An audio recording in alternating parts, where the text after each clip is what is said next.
मेरी पूजा गुरु गोविंद, गुरु मेरा पार ब्रह्म, गुरु भगवंत। गुरु मेरी पूजा गुरु गोविंद, गुरु मेरा पार ब्रह्म, गुरु भगवंत। गुरु मेरी पूजा।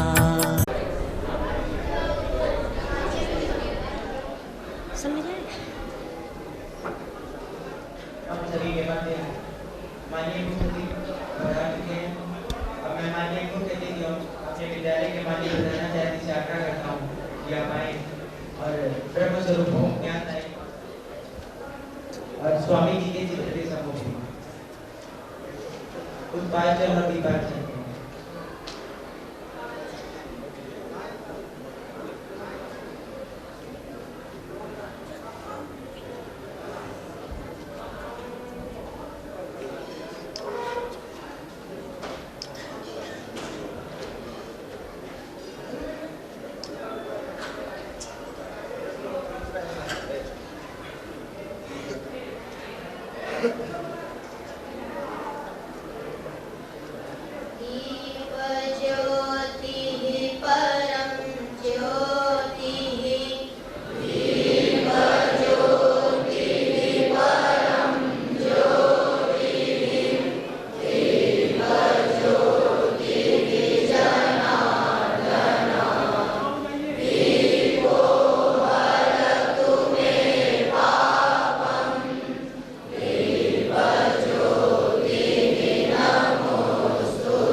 शरण चलिया पावन का यमुना एवं अदृश्य सरस्वती के पावन संगम स्थल पर स्थित महर्षि भरद्वाज की तपोस्थली एवं राष्ट्रीय स्वयंसेवक संघ के चतुर्थ सरसंघचालक एवं इलाहाबाद विश्वविद्यालय के भौतिकी के पूर्व प्रोफेसर आदरणीय राजेंद्र सिंह उपाध्याय रज्जू भैया की कर्मस्थली एवं उनके पैतृक आवास पर स्थित उनकी मां आदरणीय मां ज्वाला देवी के नाम से विख्यात पूरे प्रदेश में विख्यात विद्या के इस मंदिर Jwala Devi Saraswati Vidya Mandir inter college civil lines Prayagraj के पन्ना सभागार में माननीय मुख्य अतिथि महोदय, अन्य अतिथिगण, माननीय प्रधानाचार्य जी एवं प्रतिभागी भैया एवं विद्यालय के सभी महिलाओं का मैं हार्दिक स्वागत, वंदन एवं अभिनंदन करता हूँ।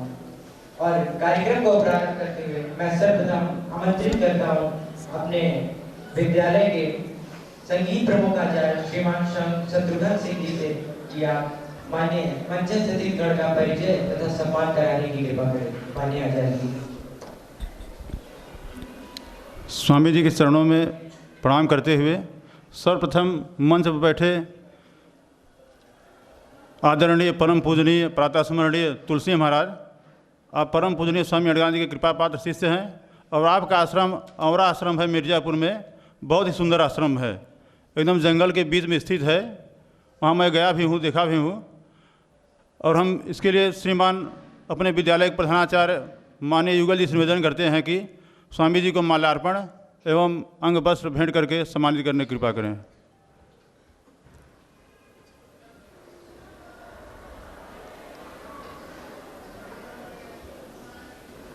सैनिक दल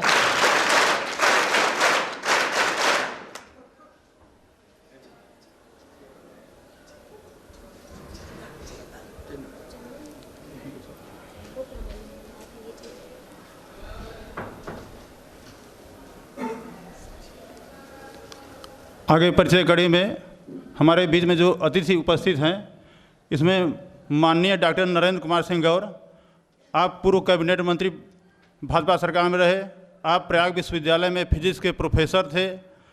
प्रदेश में भारत के ईमानदार कर्तव्यनिष्ठ राजनीतिज्ञों की सूची में आपका महत्वपूर्ण स्थान है। आपके रोम रोम में राष्ट्रीय एवं स्वयं संघ के संस्कार कूट कूट भरे हैं। बगल में बैठे डॉक्टर रघुराज सिंह, आप हड़िया पीजी कॉलेज में प्राचार्य थे एवं राष्ट्रीय स्वयं सेवक संघ के आप बाल स्वयं सेवक भी हैं।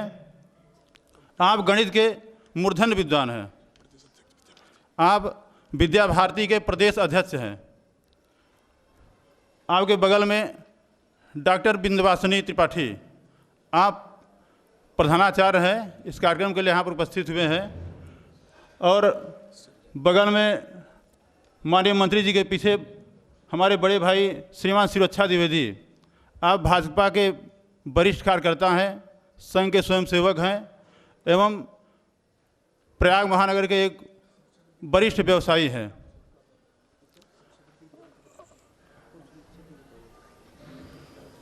और हमारे और बंधु हैं, अंजनी सिंह जी हैं, उनका भी मैं अभिवादन करता हूं, स्वागत करता हूं। श्री प्रकाश सिंह जी सामाजिक कार्यकर्ता हैं, आज़ाद शुक्ला जी, बीरेन्द्र सिंह जी सभी इस कार्यक्रम में उपस्थित हैं। विद्यालय की तरफ से हम सभी का हार्दिक स्वागत एवं अभिनंदन करते हैं। अब आगे कार्यक्रम के लिए संचालक भैया।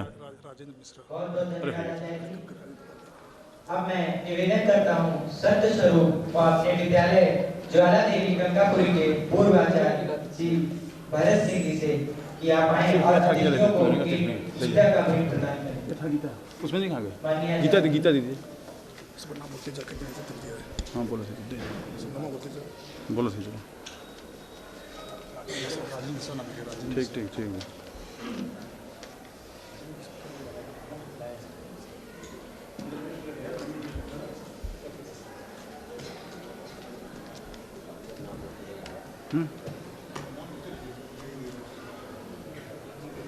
चलिए ले जाइए, बस ले जाइए।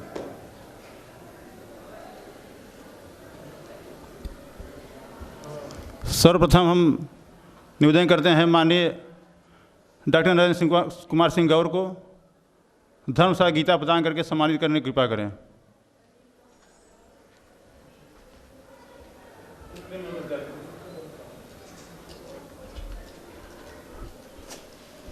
माननीय डॉक्टर रघुराज सिंह,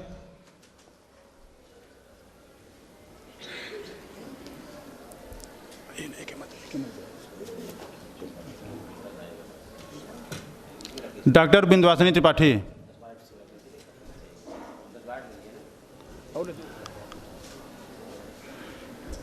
हमारे बड़े भाई श्रीमान शिरोच्छा द्विवेदी,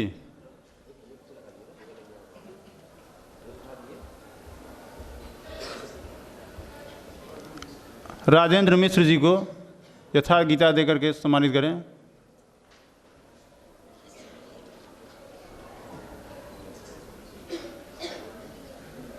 श्रीमान आज़ाद शुक्ला जी को भी यथार्थ गीता भेंट करके सम्मानित करने की कृपा करें। कृपा करें। आपको स्वामी जी ने हनुमान की उपाधि दी है, दरोगा जी को। आप इंस्पेक्टर हैं और बीरेन्द्र सिंह भी इंस्पेक्टर हैं। और हम निवेदन करते हैं कि हमारे विद्यालय के प्रधानाचार्य श्रीमान युगल जी को भी यथार्थ गीता देकर के सम्मानित करने की कृपा करें।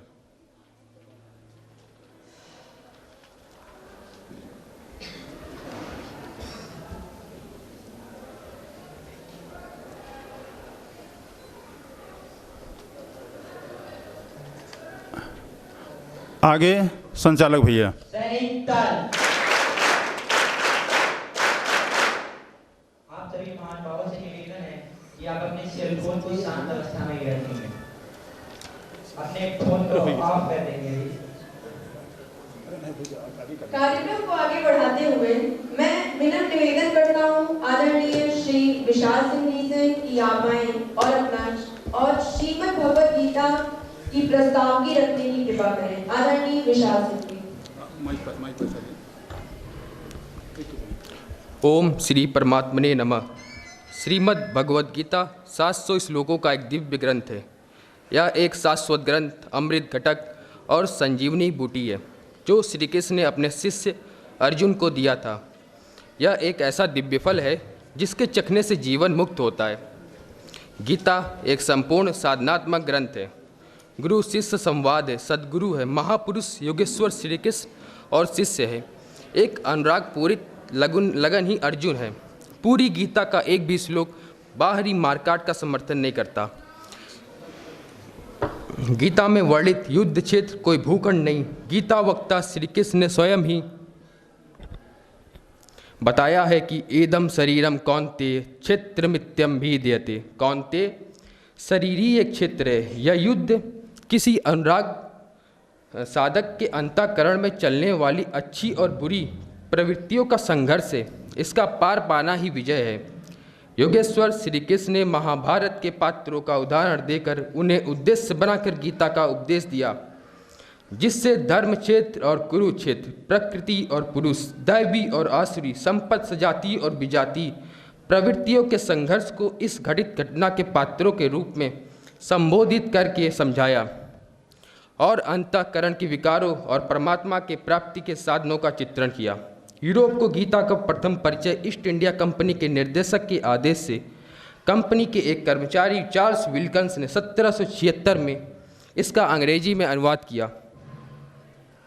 इसकी दिव्य ज्योति से समस्त यूरोप और अमेरिका चकाचौंध हो गया।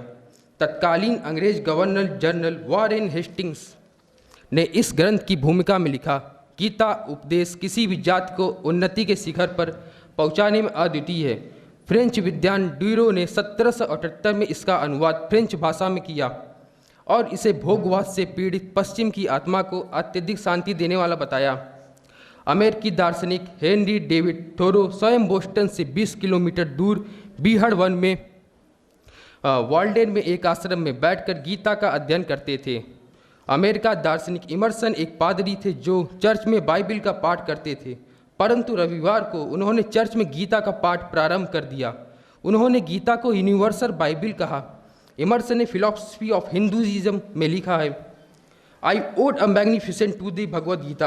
It was as if an empire spoke to us, nothing false or unworthy, but large, serene, consistent, the voice of an old intelligence which in another age climate had pondered and disposed of the same questions which exercise us. विश्व विजय अभियान के लिए प्रस्थान से पूर्व सिकंदर जब अपने गुरु अरस्तु का आशीर्वाद लेने उनके सम्मुख उपस्थित हुआ तो उस ज्ञानी गुरु ने सिकंदर को लॉट्टिस में भारत से किसी गीता ज्ञानी पंडित को साथ लाने का आग्रह किया। आदि शंकराचार्य ने भी अनेक धर्म ग्रंथों के बीच गीता का ही नाम लिया। गेयम गीता नाम सहस्त्रम, गायन योग्य है तो गीता। स्वामी विवेकानंद ने विश्व में यत्र तत्र वेदांत सोसाइटी स्थापित कर अपने गुरु भाइयों को वहाँ गीता पाठ और उसके उपदेश के लिए नियुक्त किया था। भारत आने पर अपने वेल्लड़ मठ में वे अपने गुरु भाइयों को स्वयं गीता और उपनिषद पढ़ाया करते थे। गीता की ही शरण लेकर महात्मा गांधी ने भारत को आज़ाद कराया। वे प्रतिदिन गीता अध्ययन करते। उन्होंने कहा, गीता मेरी बाइबिल या कुरानी नहीं, उससे भी महान है। यह मेरी माता है। मैं चाहता हूँ गीता सभी शिक्षण संस्थानों में पढ़ाई जाए। एक बालक या बालिका को गीता न जानना शर्म की बात होनी चाहिए। श्रीमती इंदिरा गांधी ने लिखा है, मेरे पिता जब इंग्लैंड में